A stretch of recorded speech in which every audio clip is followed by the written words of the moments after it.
Agree. Is there a bounce for Kamala Harris? Yes. But not very dramatic, not yet. It's a 2-point bounce, maybe one. And maybe that's why Joe endorsed her so fast, because he thought she would lose. Think about that. Joe Biden said, I'm just going to endorse her, and then I'll show him because I would have won. And the establishment couldn't back up once he rang that bell. The angry old man said, yeah, I'll show you. And he did.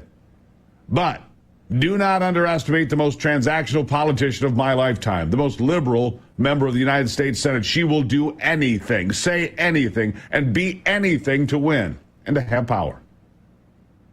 How utterly sad is that? Didn't stand for anything. Which brings me to Free for All Friday. The Patriot Mobile Common Sense Hotline is 877-310-9966. We're fired up. We're ready to go. Mr. Screener will get you lined up, put you in there to share what you think about everything going on. It's been a couple of weeks. It has. It's been a couple of weeks since we did this. We were at the RNC, had other things going on. Haven't heard from you, America. Well, we will today. The assassination attempt investigation. Joe saying he was staying before he started swaying and then giving it all up to Kamala. We got that.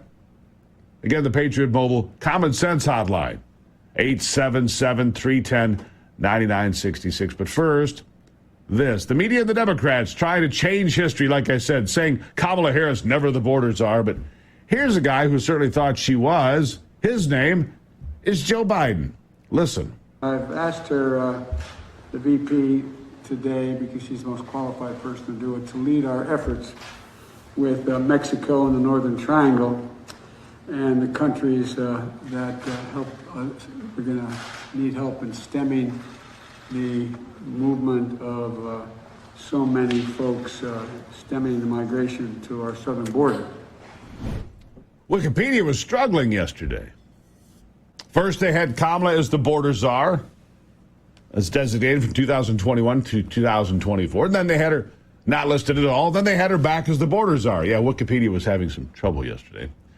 The problem isn't really the border Bidenomics, but all the failed policies of the left that young people don't want anymore either. Young people don't want to deal with this stuff either, I can tell you that. The problem may be for Kamala that young people have left the Democrats altogether. One more thought before we get to your phone calls. Here it is. Kamala Harris may be fighting uphill. So I want to look at party identification again. Voters under the age of 35. Go back to 2020. This is the Pew Research study. This is one of the best studies that we have. And look at that. 56% of young voters said that, in fact, they were Democrats. They identified as Democrat or lean Democratic. You look down at 2024, 49%. Look at the Republican jump from 39 to 49%. So when we say that Harris is doing worse than Biden, it's not that she's uniquely bad. It's rather she's fighting uphill. She's trying to fight against a wave that is going against the Democrats among young voters. And Harris may be unique in some ways. Maybe she does slightly better than the generic Democrat, but not all that much. Yeah, better, what John. this was shaping up to be a generational Slightly shift. better. The question is, was it just about Biden? Generational shift. Look at that. Party identification, even. It was 16 points ahead for Joe Biden. Now it's even, 49 apiece. So there you go. The Common Sense Hotline brought to you by Patriot Mobile, America's only Christian conservative wireless network. I've used it for years. You can get free activation if you sign up today. Call 972-PATRIOT. You'll find out more. Here it is, though. Wayne, our first caller from the great state of Georgia, swing state of Georgia. Wayne, welcome to it. Thank you, Steve. Listen, how are we going to ever get anything done?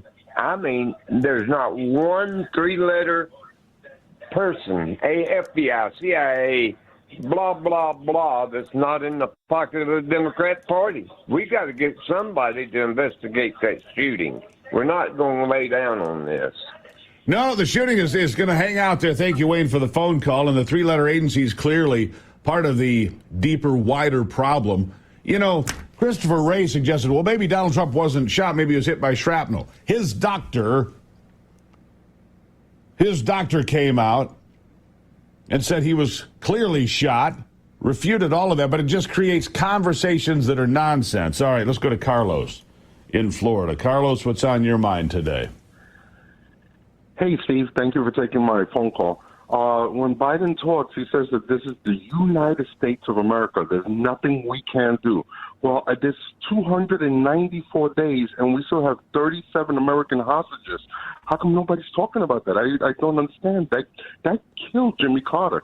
How come we're not talking about our American hostages being held in Gaza? Because your media is dishonest, Carlos. Your media is dishonest. CBS, NBC, ABC, they don't talk about the hostages every day like we did when they were being held in Tehran because they know they would hurt the Democrats. We've got hostages being held, and you've got Kamala Harris telling Benjamin Netanyahu you have to have a ceasefire, but she also met with Benjamin Netanyahu.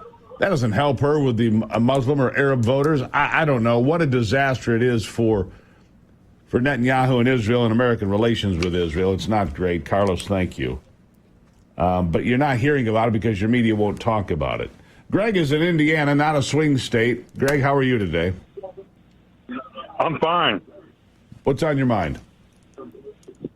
Well, I guess ex-friend now of mine was in here talking about Ukraine. And I said, seems though the CIA spent $50 million to take Ukraine.